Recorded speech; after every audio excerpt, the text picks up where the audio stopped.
Assalamualaikum warahmatullahi wabarakatuh. Innal hamdanillahi nahmaduhu wa nasta'inuhu wa nastaghfiruh wa na'udzu billahi min sururi anfusina wa min sayyiati a'malina. May yahdihillahu fala mudhillalah wa may yudlil fala hadiyalah. Asyhadu an la ilaha illallah wa asyhadu anna Muhammadan abduhu wa rasuluh sallallahu alaihi wa ala alihi wa sahbihi wa baraka wa sallama tasliman katsiran katsira. Faqad qala Allah ta'ala fi kitabihil karim, a'udzu billahi minasy syaithanir rajim. Inna haula'i yuhibbunal ajilata wa yadharuna wara'ahum yawman thaqila.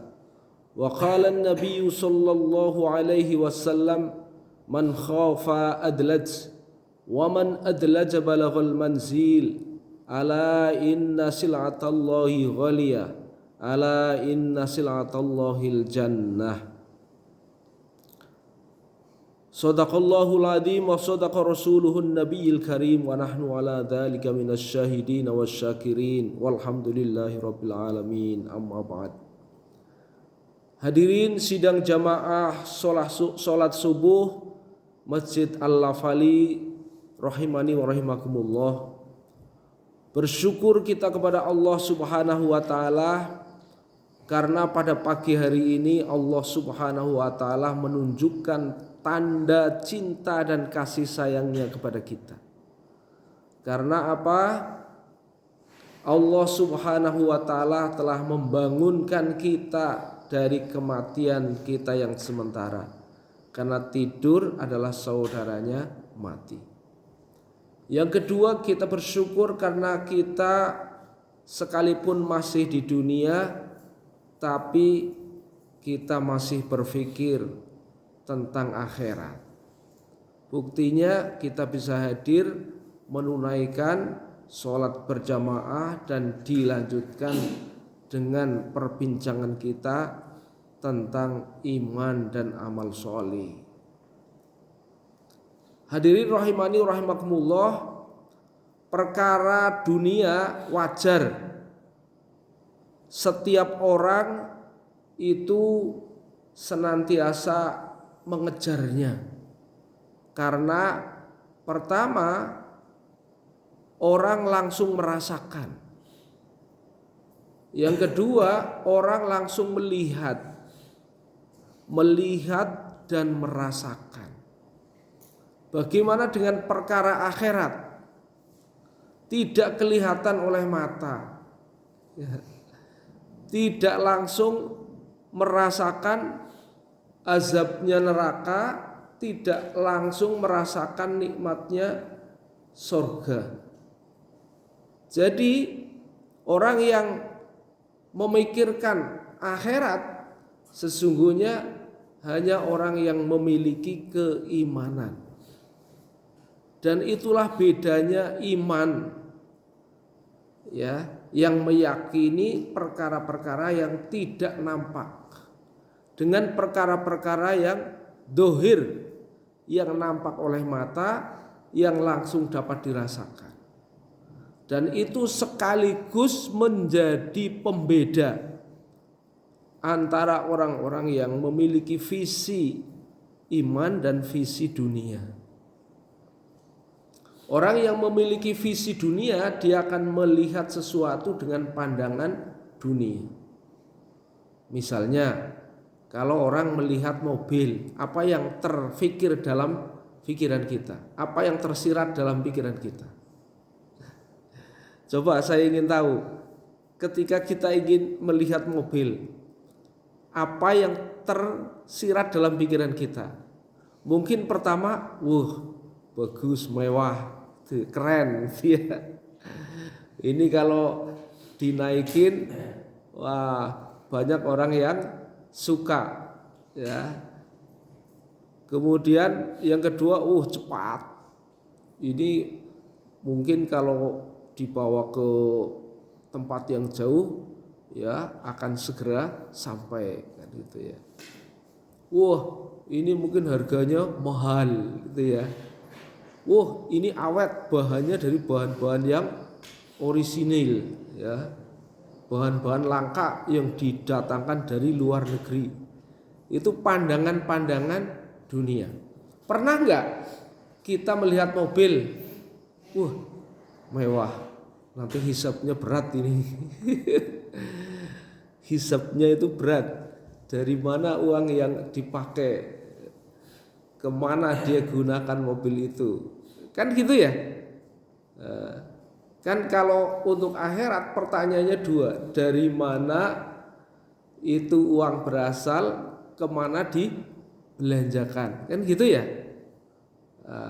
Bisa nggak ini nanti mempertahankan pertanyaan-pertanyaan hisab di akhirat? Gitu ya. Jadi itu pandangan akhirat. Jadi kalau kita memandang sesuatu harusnya dari dua sisi ya. Pandangan dunia dan pandangan akhirat. Kebanyakan manusia itu lupa terhadap visi akhirat, terhadap pandangan akhirat. Segala sesuatu akhirnya itu dipandang dari pandangan dunia. Begitu juga ya, orang yang menunaikan sholat ya, kalau dari pandangan dunia sholat watah butuh waktu sekian ya, ya, untuk ngatur nanti saya hari ini ada acara ini acara itu, sholat saya buat sekian, kan gitu ya, sekian menit, nanti setelah sholat saya akan kesini, kan gitu. Yang kedua, wah ini sholat jaraknya jauh, saya pilih di antara musola yang ada mana yang paling dekat. Nah, mungkin itu ya, supaya nanti saya bisa ngatur waktu. Gitu ya. Nah, jadi dari pandangan-pandangan dunia banyak, gitu ya. Nah, tapi bagaimana kita memandang sholat dari pandangan akhirat? Ya. Sholat, inilah harta saya yang sebenarnya ya. Pernah gak kita berpikir itu? Ketika seluruh harta kekayaan kita habis, umur kita sudah tua, gak ada yang diharapkan ya, kecuali dari amal kita.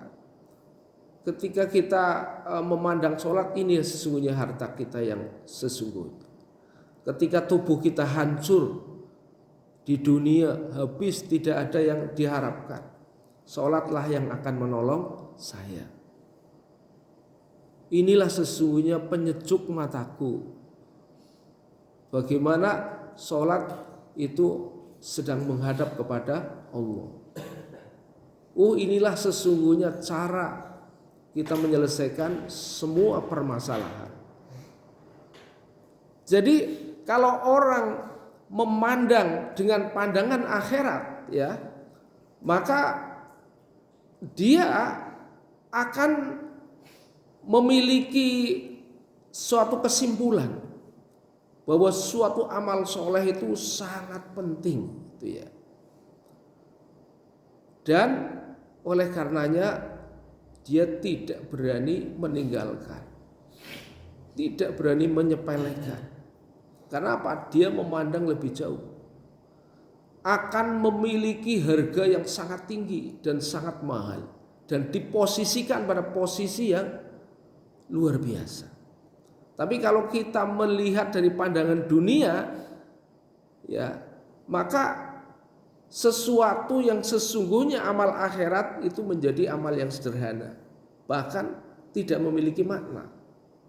Sebaliknya, orang-orang kalau melihat dari visi dunia, materi itu menjadi berharga ya, karena memandang sesuatu dari pandangan dunia. Tapi kalau orang memandang misalnya bangunan yang sangat canggih, hebat gitu ya, dari pandangan dunia akan terkesan, hebat ini bangunan, tidak ada di dunia kecuali ini. Wah, ini kalau saya punya cewek, wah Ya, wah, dibawa ke sini senang sekali. Pikiran-pikiran yang nyeleneh-nyeleneh itu akan muncul, ya, pandangan dunia.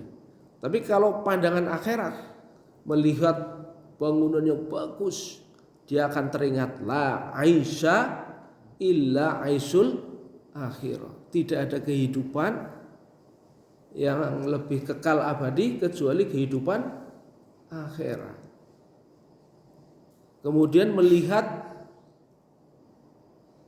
kita Masya Allah, itu ya, Allah Subhanahu wa Ta'ala memberikan hasanah ilmu, pengetahuan dan teknologi kepada manusia sehingga bisa menciptakan bangunan seindah itu. Allah memberikan hasanah pengetahuan, sains dan teknologi sehingga bisa membuat seindah itu. Tapi bagaimana dibandingkan dengan surga? Gitu ya. Ya. Ternyata indah seperti itu hanya merupakan susunan daripada debu-debu dan tanah.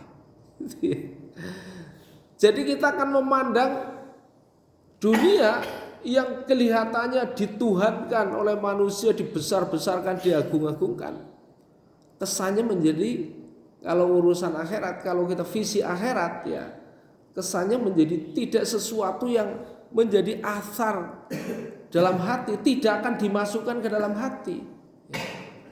Nah, ini yang menjadi masalah sekarang ini adalah orang memasukkan dunia dalam hati sehingga menjadi tujuan, sehingga akan memenangkan sesuatu daripada akhirat, lupa akhirat.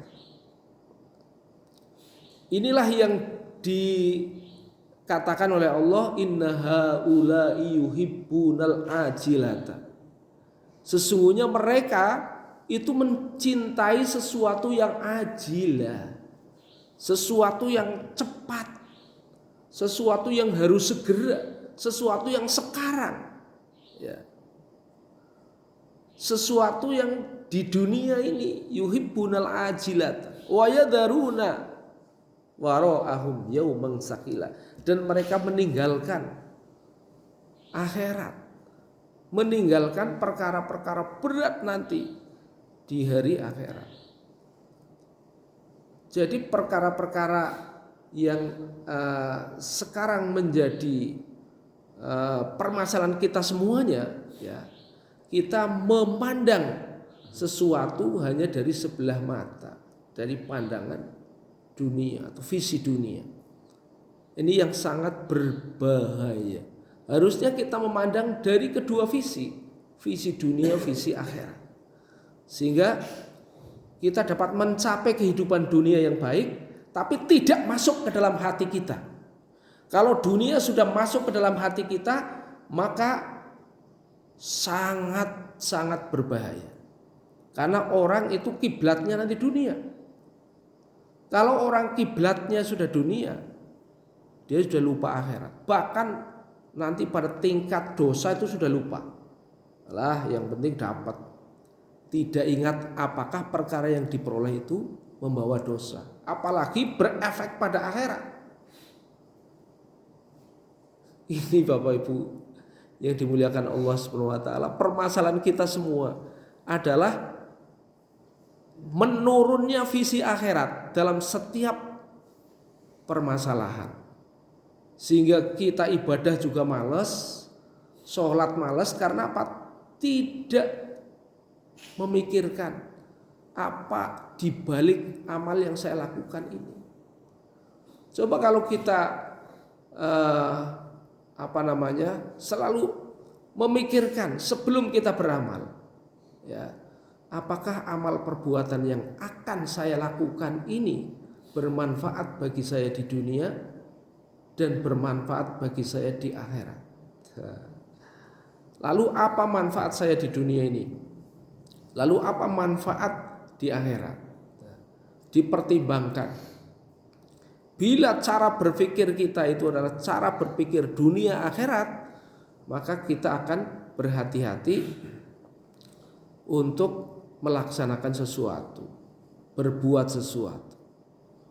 Nah, inilah sesungguhnya yang disinyalir oleh hadis Nabi bahwa akan datang satu masa ya dari umatku, mereka mencintai 5 perkara dan melupakan 5 perkara. Ya. Salah satunya itu adalah yuhibbunad dunya wa yansaunal akhir. Ya. Salah satunya adalah bahwa mereka akan mencintai dunia dan akan melupakan akhirat. Ya. Jadi kalau ayat tadi yuhibbunal ajilata, mereka suka yang segera-segera, mungkin kalau makanan yang cepat saji gitu ya. Itu ya, yang segera-segera. Contoh yang segera yuhibbunal ajilata itu gini. Coba sekarang berapa orang yang datang di jamaah subuh? Ini realitas saja ya.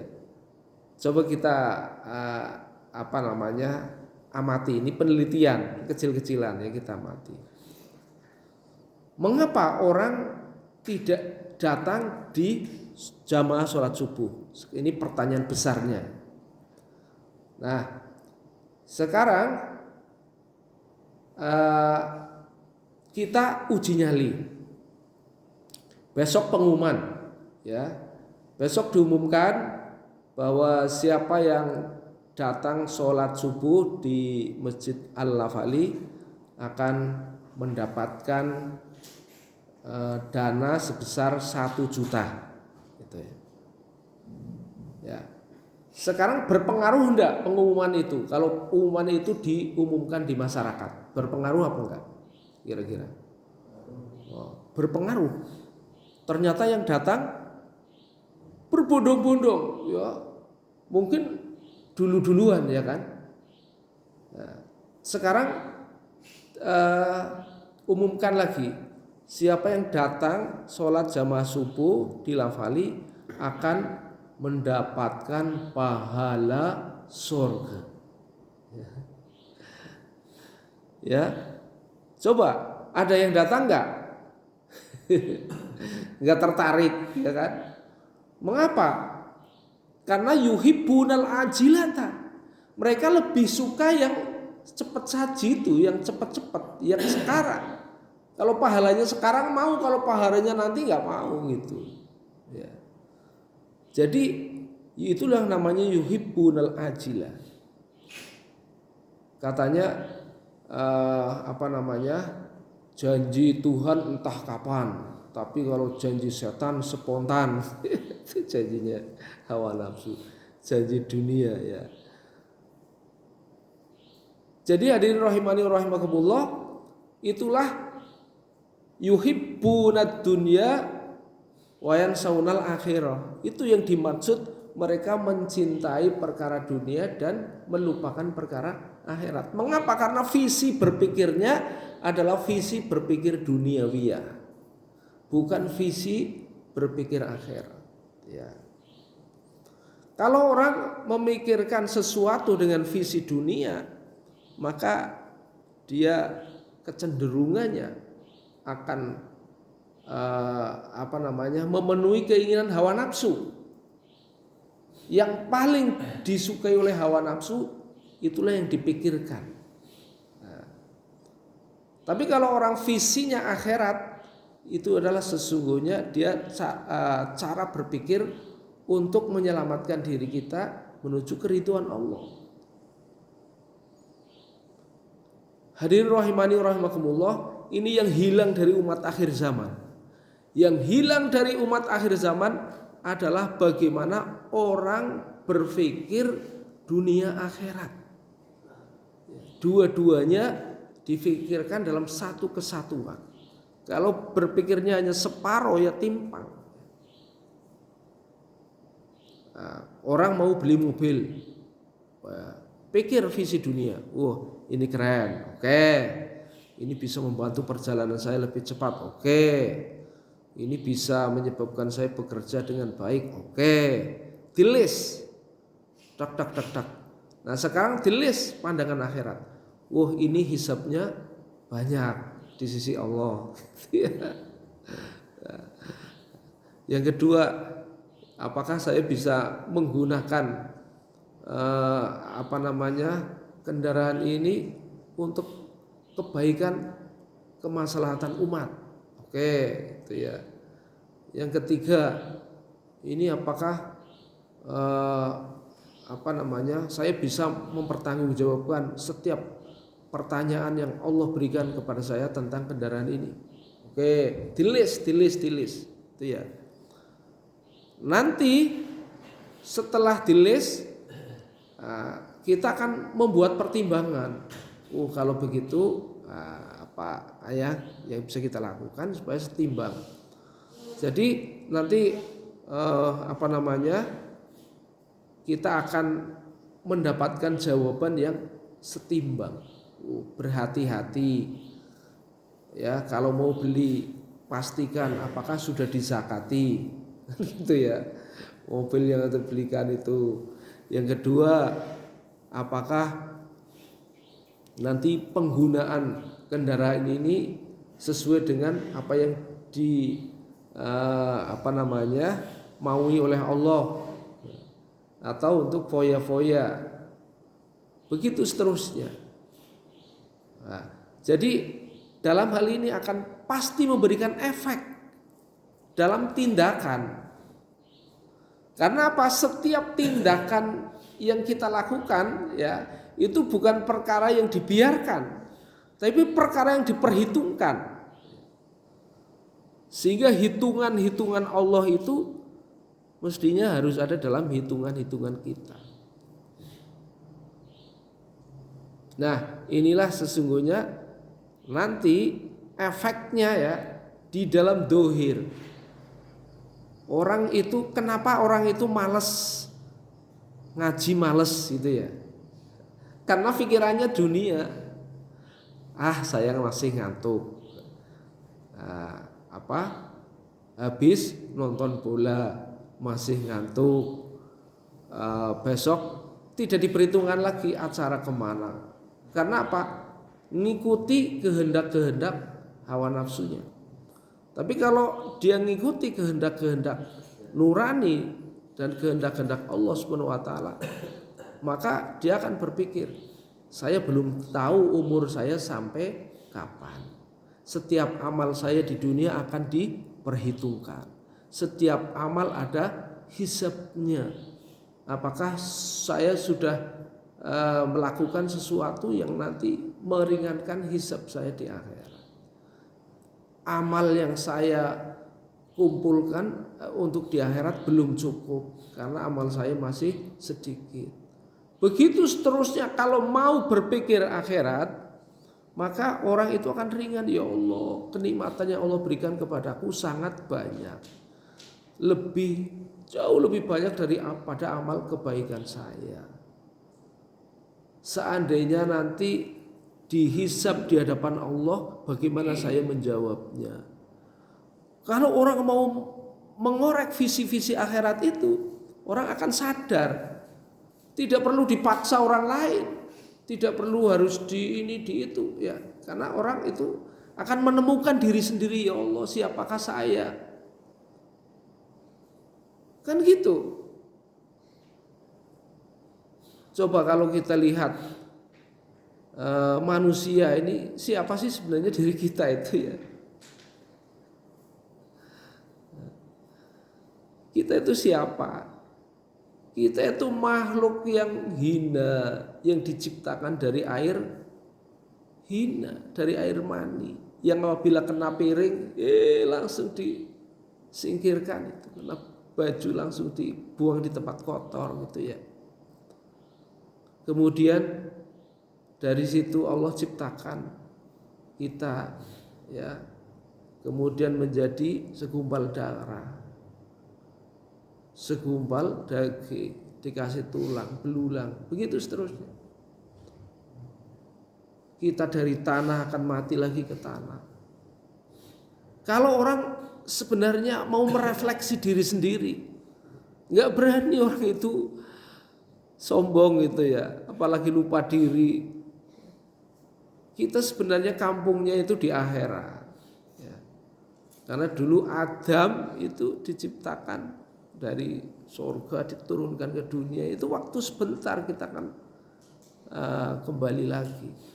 Tapi kalau kita tidak tahu terhadap diri kita sendiri, siapa diri kita tidak pernah menoleh, mengaca, merefleksi diri kita sendiri, terkadang itulah yang disebut lupa ya.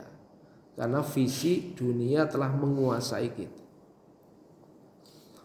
Mungkin itu sedikit refleksi bulan Syawal ya.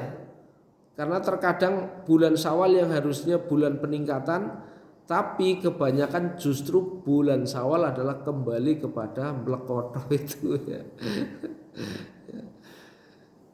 Marilah kita ingat, kita hidup sebentar, Masya Allah gitu ya. Kita akan menuju kepada akhirat, kampung halaman kita yang sebenarnya. Di sana kita selama-lamanya akan menuai apa yang kita lakukan di dunia. Jangan kita abai ya. Karena kalau kita abai ya sudah, setan dari segala penjuru akan menggoda kita ya, dari pikiran. Pikiran kita tuh kalau udah kemasukan setan itu sulit ya untuk berpikir jernih. Ya, pikiran digoda, dari keinginan digoda, hawa nafsunya digoda, teman-teman lain menggoda, suasana tidak mendukung, tidak ada yang mengingatkan, diingatkan marah. Inilah hadirin rahimani wa rahimakumullah, perkara-perkara penting yang perlu kita refleksi ya dalam diri kita sendiri. Jangan sampai kita terlanjur mati sebelum kita menjadi orang yang betul-betul menyerah pasrah. Wala tamutunna illa wa antum muslimun. Jangan sekali-kali mati kecuali dalam keadaan pasrah. Pasrah kepada Allah. Ya, terima kasih atas perhatian. Mohon maaf atas segala kekurangan. Sekian dulu. Billahi taufik wal hidayah. Wassalamualaikum warahmatullahi wabarakatuh.